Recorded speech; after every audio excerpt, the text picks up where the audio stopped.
Здравствуйте! В эфире информационный выпуск Амши Шара. Я и мои коллеги расскажем вам о главных событиях дня. Сегодня в выпуске. В Абхазию в тестовом режиме прибыл круизный лайнер «Князь Владимир». В результате ливневых дождей пострадали села Чемчирского и Творчалского районов. Поиски белорусского мальчика 4-летнего Александра Вакулича продолжаются.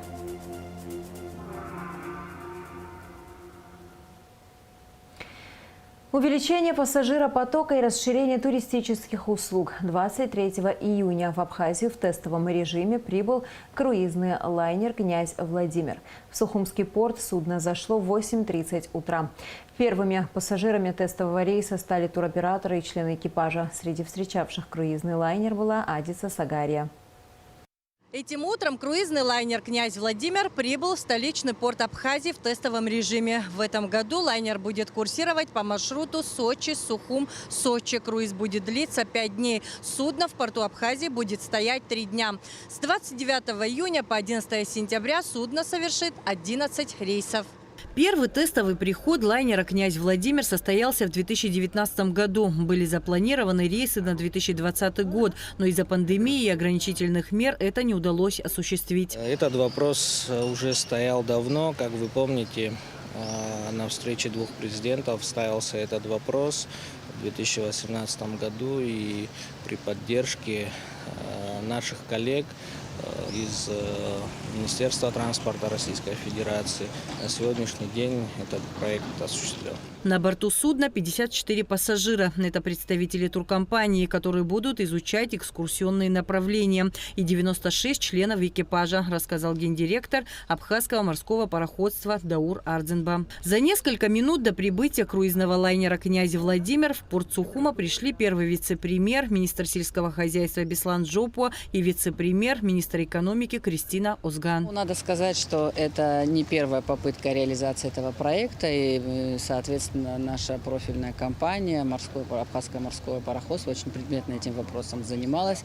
И вот сейчас в тестовом режиме заходит сегодня «Князь Владимир», после чего уже на регулярной основе будут осуществляться соответствующие перевозки. Тут надо понимать, что это очень востребованный вид туристической услуги. Это дополнительная опция в туристическом бизнесе Республики Абхазия, которая будет направлена на увеличение пассажиропотока. Вы представляете, что приходит лайнер, 3 суток швартуется здесь и 3 суток находится непосредственно здесь. Люди пользуются услугами объектов общественного питания, объектов торговли, смотрят достопримечательности, с удовольствием проводят время и с хорошими впечатлениями уезжают из Республики Абхазия. Открытие маршрута «Князь Владимир» в Сухум стало возможным благодаря договоренностям руководства Абхазии и России. Генеральный директор черноморских круизов Александр Ткаченко отметил, что тестовый рейс для лайнера расценивает как экзамен.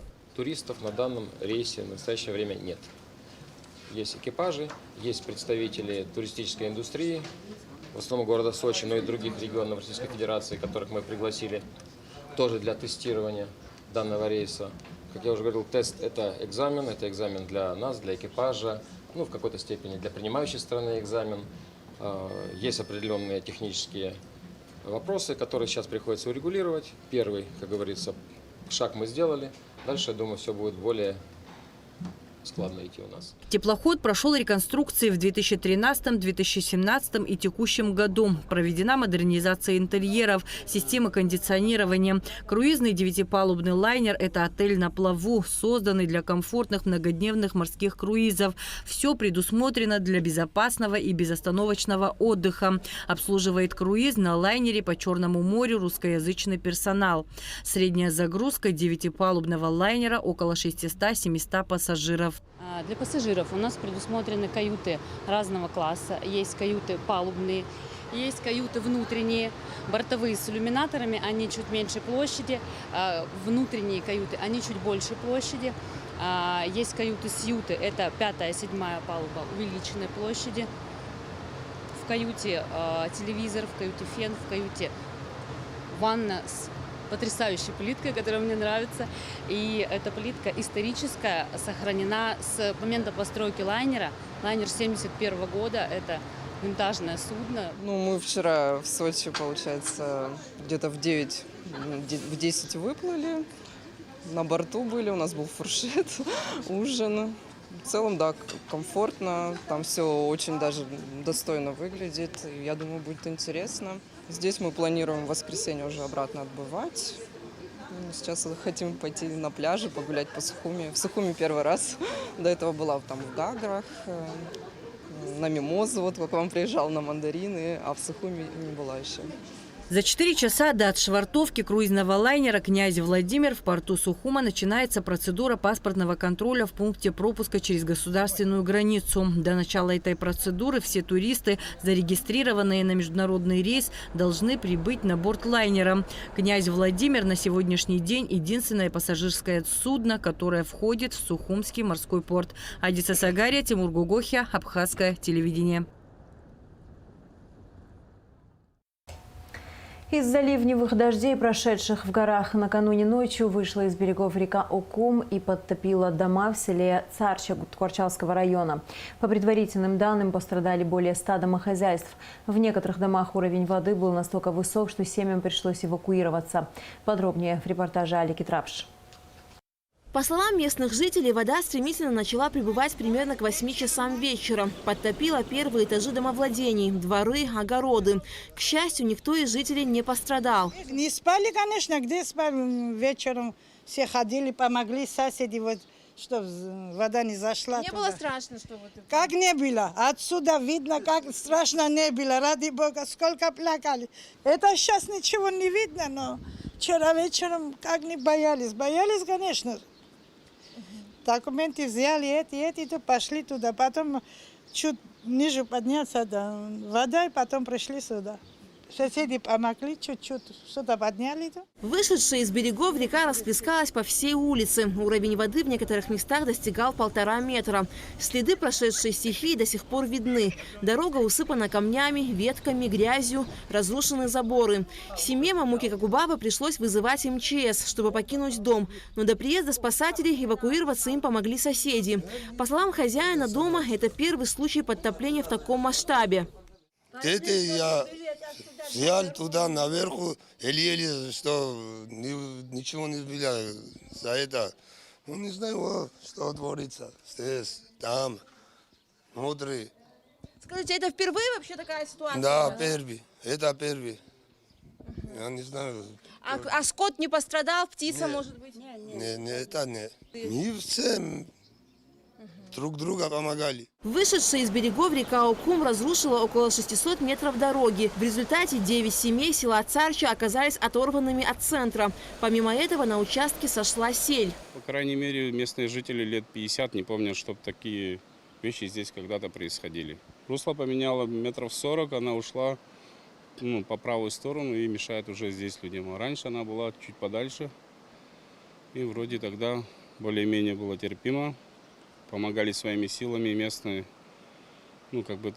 тракторное хозяйство, у кого здесь есть, бульдозера, они исправляли.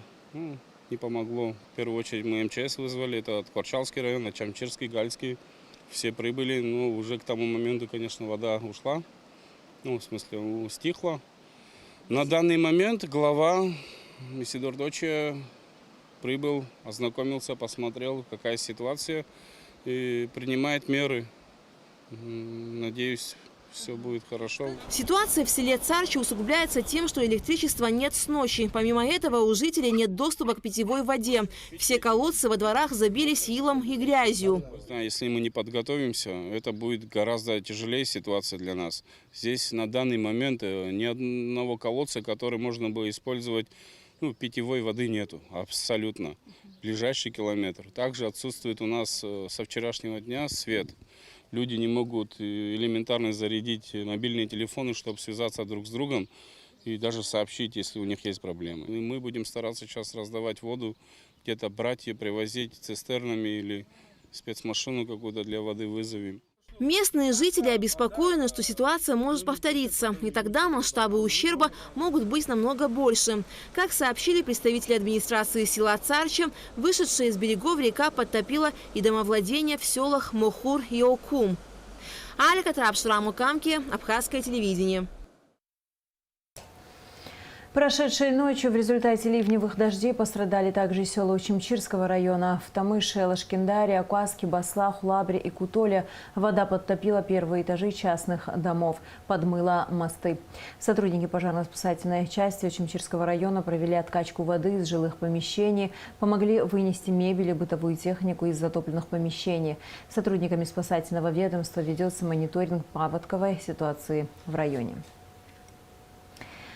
Сразу в 3 школах Гагарского района идет ремонт. В поселке Бзыбь в одной школе меняют кровлю, а в другой с нуля строят спортзал.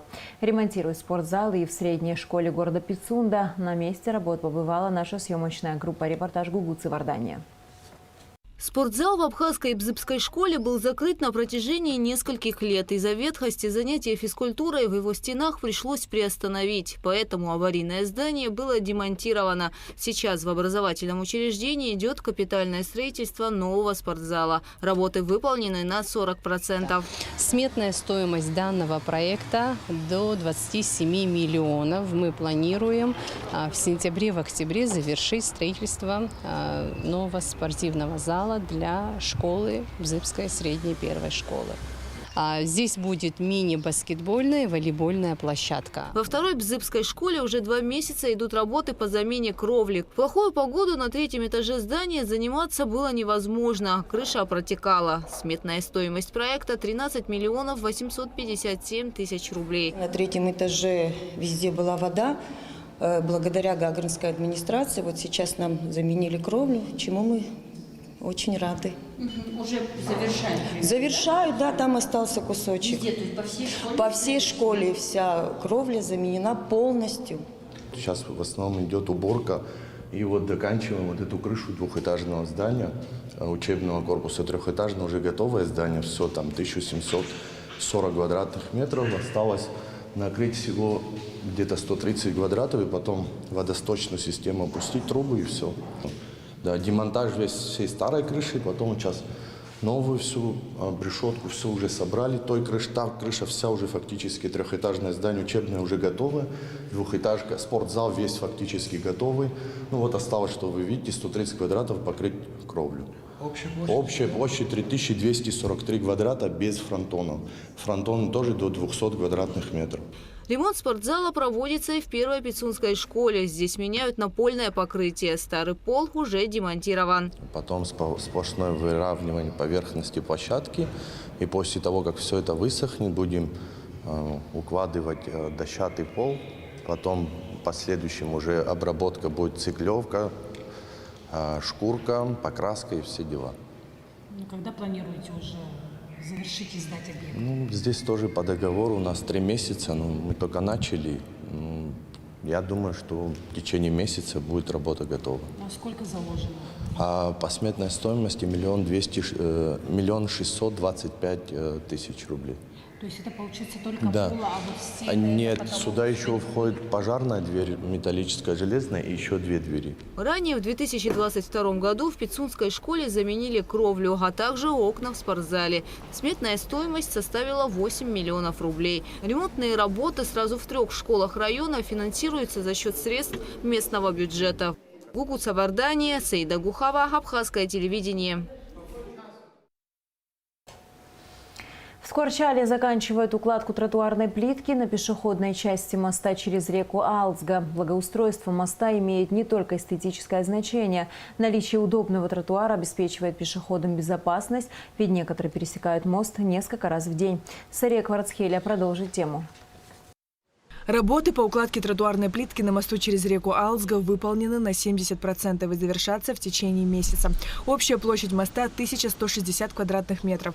Уже уложено более 745 квадратных метров плитки. Как рассказал директор фирмы «Стройдом» Рауль Шамуги, работы должны были завершиться еще в феврале. Но из-за неблагоприятных погодных условий уложиться в график не удалось. Общая сумма 2 378 000. Выполнены работы на 1 миллион 660 тысяч. И все профинансированы. Это идет из местного бюджета все. Плитка, которая укладывается на мосту, сделана по специальной технологии. Она влагоустойчивая и будет служить не менее 30 лет. По словам главы администрации Тхорчалского района Исидора Дочи, благоустройство моста имеет большое значение для горожан. Она называлась Грысовский мост. Хотим поменять ее название. Белый мост нуждалась в ремонте. Невозможно было пешеходом ходить по тротуару. Там фактически все было разрушено. Вот. И людям было неудобно. Там мост, машины, люди переходят, дети учатся в школе, не могли спокойно пройтись. То есть это мы посчитали, что это с этого нужно начинать. Выбора такого нету, вот это главное, это не главное. Все здесь главное. Мы хотим двигаться вперед. Здесь также ведутся работы по благоустройству Центрального парка. А с недавнего времени Тхорчалский район внесен в список туристических маршрутов Абхазии и с каждым годом набирает все большую популярность. Сария Кварацхеля, Заур Кварчи, Абхазское телевидение. Министр внутренних дел Роберт Киут посетил базу спецотряда быстрого реагирования. Глава ведомства ознакомился со службой отряда, условиями дислокации личного состава, планом мероприятий. Подробности в материале пресс-службы МВД. Отряд! Смирно! Равнение на середину! Товарищ министр, личный состав специального отряда быстрого реагирования Министерства внутренних дел Республики Абхазии по вашему приказу построен. Министр внутренних дел генерал-майор Роберт Киут посетил специальный отряд быстрого реагирования МВД. После строевого осмотра министру доложили о проделанной в СОБРе работе и текущем положении дел. Командир отряда подполковник Дадым Чачхали доложил, что на базе было возведено новое здание дежурной части. Оно оснащено необходимой техникой. Дежурные в круглосуточном режиме ведут обзор территории базы. Роберт Киут осмотрел оружейный склад, площадку и оснащение места размещения отряда, ознакомился с образцами спецтехники и вооружения. Все теоретические задания, учебная часть подготовки бойцов отрабатывается в специальном учебном классе. У нас недельное дежурство заступает. Первое дело, второе дело, по неделям дежурят ребята. Личный состав полностью находится в расположении базы. С утра подъем, как обычно, в 7 часов пробежка на фуникулер, какая-то разминка определенная, потом поднятие флага у нас происходит 9 часов каждый раз, построение, проверка людей на лицо. Министр Роберт Киут поинтересовался ситуацией с оснащением бойцов необходимым обмундированием. Как рассказал командир Чачхали, отряду оказывают всестороннюю поддержку со стороны руководства страны. У бойцов есть все необходимое для выполнения задач и несения службы. Для любого мероприятия, Витальевич, у нас есть все обмундирование, у нас есть определенные вещи, такие как щиты, панцири, вы, наверное, видели, мы уже меняли их. Они у нас в основном применяются в оборонительном значении. Но бывает так, что приходится нам одевать ребят, когда вот такие вещи происходят, для того, чтобы защитить себя. Министр Роберт Киут отметил высокий уровень подготовки собровцев. Он подчеркнул, что знаком с имеющимися в отряде проблемами, которые планирует решать в ближайшее время. Среди первоочередных – ремонт здания базы СОБРа и оснащение спортзала. Вы посмотрите, что необходимо, будем максимально оказывать помощь, будем поддерживать подразделения. Здание тоже, конечно, по чуть-чуть надо будет приводить в порядок силами, имеющимися. И, соответственно, потом уже, как ты говоришь, спортзал тоже. Это самая основная, наверное, здесь тоже, так скажем, площадка, где должны тренироваться наши сотрудники. И, соответственно, ее надо привести в порядок. Роберт Киут подчеркнул, что сотрудники СОБРа отбираются по особым физическим и моральным волевым качествам и выполняют самые сложные ответственные задачи. Среди них участие в борьбе с терроризмом и экстремизмом, в специальных операциях по предупреждению и пресечению преступлений, освобождению заложников. Основной акцент здесь нужно делать на бойцов. Их количество у нас очень необходимо. Качественная работа, количество оно должно быть соответствующее. Понимаем, что сегодня наше население и молодежь не совсем готовы к ряды специальных подразделений. Во-первых, желающих, может быть, и какое-то количество есть, но физическое состояние не позволяет. Для этого, я считаю, необходимо, на самом деле, провести определенную работу с личным составом, для того, чтобы они служили примером нашей молодежи и имели желание, наша молодежь, как заявила желание, идти в ряды специальных подразделений. Это не только СОБР, и, в принципе, такую же работу я проводил на ЦСН, в СОМе, где везде является и есть самая такая необходимая, это кадровая составляющая, которую на самом деле нам тяжело достать, потому что должны быть крепкие, достойные, ответственные ребята, которые служат своей родине. По саду живого, ачку цепял, что хомя как они себя ведут и все остальное, то есть они должны показывать пример. В завершении совещания генерал-майор Киут отметил высокий уровень физической подготовки и профессионализма личного состава отряда. В последние годы вы демонстрируете хорошие результаты. Нареканий к вам нет. Будем идти по нарастающей, резюмировал Роберт Киут. К другим новостям. Поиски белорусского мальчика 4-летнего Александра Вакулича продолжаются уже 6-е сутки. Сотрудники МЧС и Рицинского парка, а также волонтеры ищут ребенка, которого унесло течением реки Гега 17 июня. Наша съемочная группа выехала на место происшествия. О поисковой операции, о том, с какими трудностями она сопряжена и как могла произойти такая трагедия, в материале Асиды Малия. Мы находимся на 12-м километре от места происшествия у берегов реки Гега. В последние дни 17 числа дожди в горах не прекращаются, и уровень реки значительно повышается. Это место слияния реки Бзыбь с Гегой. Спасатели говорят, что здесь они заканчивают поиски, поскольку Бзыбь сейчас сильно мутная и полноводная. Полноводье не единственная причина. Есть еще несколько факторов, на которые ссылаются спасатели. Во-первых, вода сильно мутная. Во-вторых, тело ребенка не могло унести так далеко от места падения в воду. Ведь Гега, текущая по крутым горным склонам, бурлящая, стремительная, с множеством валунов внушительных размеров, подобно решету. Здесь, на месте слияния Геги с Бзыбью, находятся сотрудники Рицинского национального реликтового парка. Инспекторы, которые 6-е сутки совместно со спасателями МЧС ищут 4-летнего мальчика Александра Вакулича. Это очень сложный участок везде, а выше вообще там еще сложнее. Ребята даже не переставая днем и ночью фонарями прожектора ставили вдоль реки с обоих сторон. Вот до этого искали, человек 10-15 бывает, каждый день проходит промежуток. Сказать, что поиски сложные, не сказать ничего. Курсировать с 2 сторон берегов тоже непросто. Они крутые, каменистые и скользкие. Конечно, не обошлось и без травм, но спасатели не считают нужным рассказывать о том, как это произошло.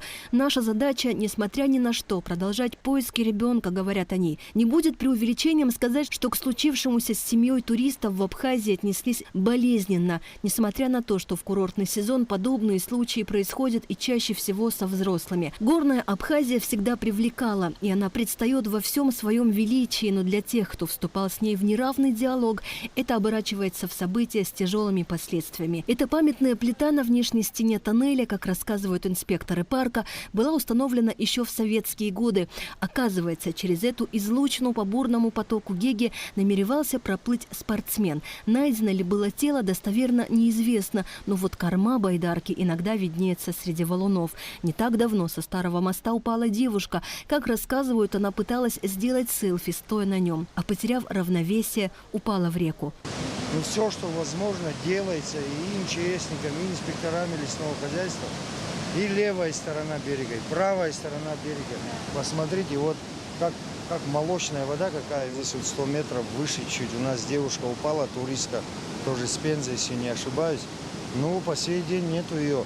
И это именно такой же момент, когда идет паводок. Снега тают, погода, дожди, видите, погода меняется в день 2 раза.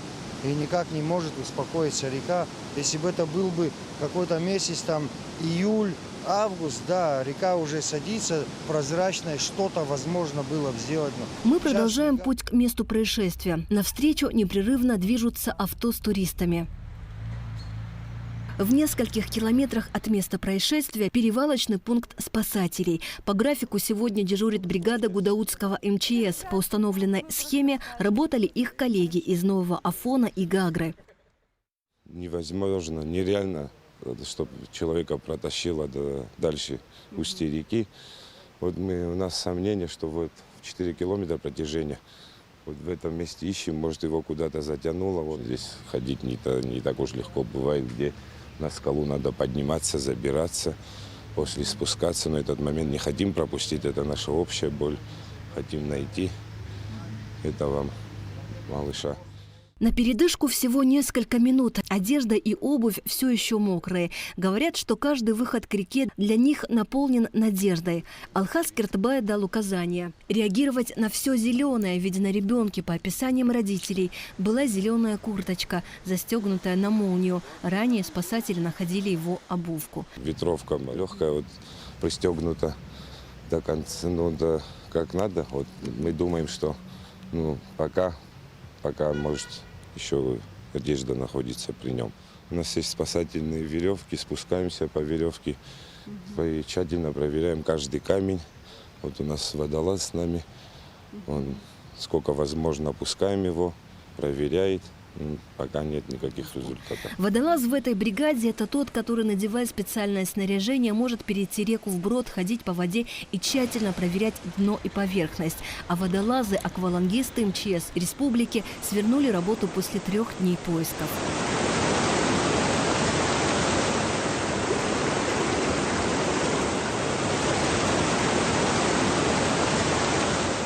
Направо посмотри, камень, видишь?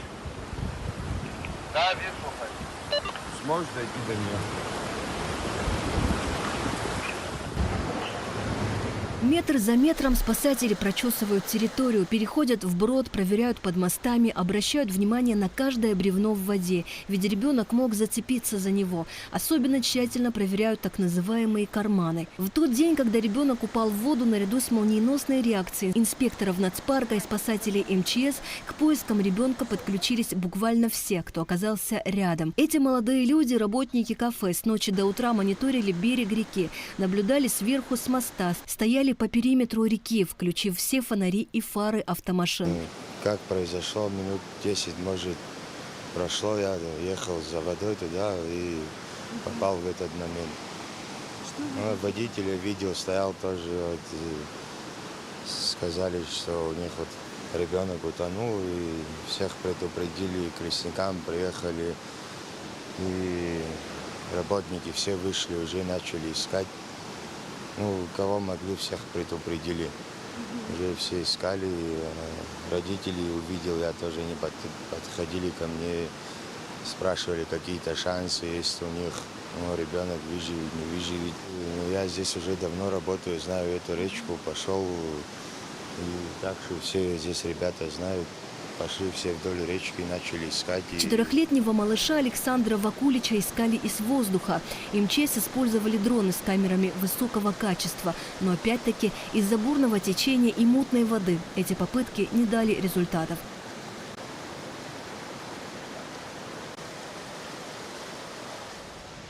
Главный лесничий Тенгиз Джергени ведет нас к бревенчатому мосту, с которого упал ребенок. Рассказывает, что в мае и начале июня здесь снега в процессе таяния. Исходы лавин регулярны. Территория национального парка, она огромная, и на каждом месте, на каждом этапе оно идет посезонно, потому что здесь, например, на самом Гекском водопаде фактически открывается очень поздно дорога на Гекский водопад, потому что здесь сход лавин, и лавины долго тают. Но именно каждый раз мосты, дороги, всякие пути, туристические маршруты, все проверяются инспекторами лесного хозяйства. Но на данный момент человек только начинал открываться, и только начиналась работа по ремонту этого моста. Сам мост, на чем пройтись, он был, но перила, потому что каждый зимний период перила снимаются, потому что лавина сносит их. И вот он только начинался ремонтировать. Вот на сегодняшний день вы сами увидите, да, они его будут делать, но, естественно, в конце, пока капитального ремонта не будет, он так и не откроется у нас. Мы будем проверять, инспектора будут проверять. Тут у нас есть и с технадзора ребята, которые работники национального парка, которые должны присутствовать с нами, проверить это все, и потом только. Но на данный этап, в тот момент, он был просто только начало его ремонта. Была сторона одна только сделана, перил. В СМИ озвучивают несколько версий произошедшего. Мы связались с водителем трансфера Романом, который в тот день по частному заказу вез семью из Белоруссии по туристическим маршрутам. Мы попросили его как можно подробно рассказать о случившемся в тот злополучный день. Мы сперва поднялись до озера, потом я даже на озере заметил, что ребенок очень шустрый. А потом мы спустились, поднялись на Гекский водопад. Ну, мы всегда поднимаемся по этой дороге, значит. Просто все обидно, я им объяснял. И когда вышли, я говорю: ребята, смотрите, мост, посмотрите, какой мост, говорю, очень опасный. Я ему говорю: ребенка посади на шею. Он говорит: хорошо, он просто приподнял его, обнял. Я еще раз ему дал замечание, говорю: слушай, говорю, я сказал: у тебя ребенок шустрый, говорю, посади его на шею. Он говорит: хорошо. Ну, пока они фоткались, я тоже отошел, там у меня в машине, там, открыл капот, залез под капот и смотрел. Ну, что-то нужно было мне что-то устранить, там, я воду хотел долить. А минуты 10-15 не проходят. Ну, я уже со слов туристов говорю, когда они подошли к мосту, жена вперед пошла, он ребенка пустил, взял за руки, дошел до моста, потом где-то в середине где-то моста он отпустил руку, и они начали фотографироваться. И в это время ребенок упал. Но это со слов других туристов. Там у меня еще были другие туристы, тоже с детьми были. Они-то детей взяли в руки, и, значит, вот именно он не углядел, там минут, 2-3 секунды это получилось. А потом он прибегает и ко мне говорит: у меня, говорит, ребенок в воду упал. Ну, я ему говорю: иди вдоль реки быстро вниз, говорю. А я попробую с другой стороны вас перехватить. Ну, не получилось. Там бедная мать тоже прыгнула в реку спасать ребенка, но не получилось у нас. Ну, в принципе, вот так. В принципе, это все я своими глазами не видел, я со слов других туристов говорю. У нас так и получилось. Там у нас были еще друзья, которые с нами были, они тоже с детьми были, они это все видели. Ну, с моей стороны я их предупредил, даже им сказал, что мост опасный, будьте осторожны. Да. Это беда, очень страшная беда, трагедия для всей Абхазии, но... Роман также рассказал, что за его многолетнюю практику подобные случаи впервые, но вот с беспечностью туристов-родителей он сталкивается часто. Бывает так, что водители, переживая за малолетних детей, которых ставят у обрыва или на канатном мосту ради красивого фото, а иногда и оставляют без присмотра, не могут оставаться равнодушными, берут инициативу в свои руки и, можно сказать, становятся няньками. Во всяком случае, в случившемся разбирается прокуратура Гудаутского района. Кто понесет ответственность, станет известно позже. А пока дирекция Рицинского национального парка семье пострадавших выплатила компенсацию в размере 500 тысяч рублей. Их окружили заботой и теплом. Нужно ли говорить о том, какие страдания испытывают родители? По словам очевидцев, на протяжении 3 дней старшая сестра пребывала в шоковом состоянии. Дирекция парка предоставила услуги психолога. Это тот самый мост, с которого упал 4-летний ребенок. Он будет закрыт до тех пор, пока идет монтаж. Идут 6-е сутки с тех пор, как ребенка унесло водой течением вниз по реке Гега. О завершении операции речи пока и не идет. А мы со своей стороны хотим напомнить нашим гостям, что никогда не стоит забывать о мерах безопасности. Асида Малия, Адам Арджения, Абхазское телевидение.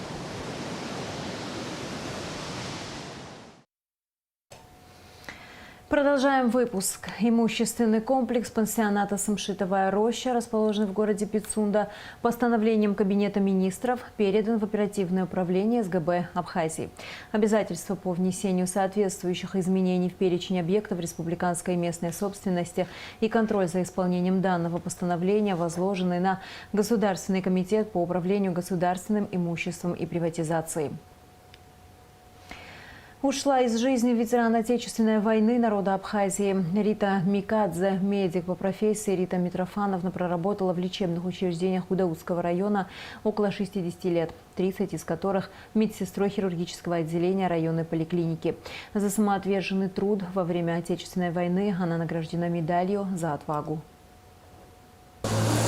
Она отличалась особенным патриотизмом, особенным профессионализмом в медицине, особенной ответственностью перед больными, перед коллективом, перед сообществом, где она жила, где она общалась. Это был удивительный, особый человек вот той старой формации, которых мы называем «Апсуара Нухозгу», «Апсуара Сдорога». Каждого инвалида она встречала индивидуально, она обязательно его сопроводила бы до врача. Особенным образом надо отметить то, как она себя проявила во время Ладской трагедии, когда такое ужасное событие произошло, и женщины, и дети, беременные женщины были, значит, сбиты на вертолете, и их обгоревшие тела надо было обрабатывать. И она всех их, всех она этих обработала лично.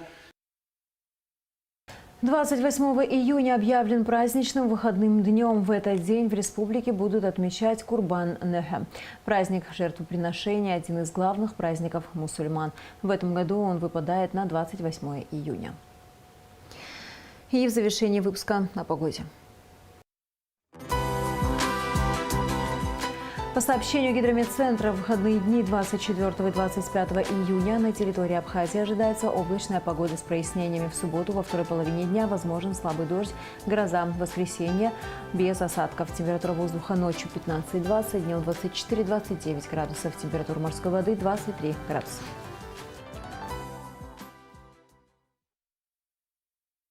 На этом наш выпуск завершен. До скорых встреч в эфире.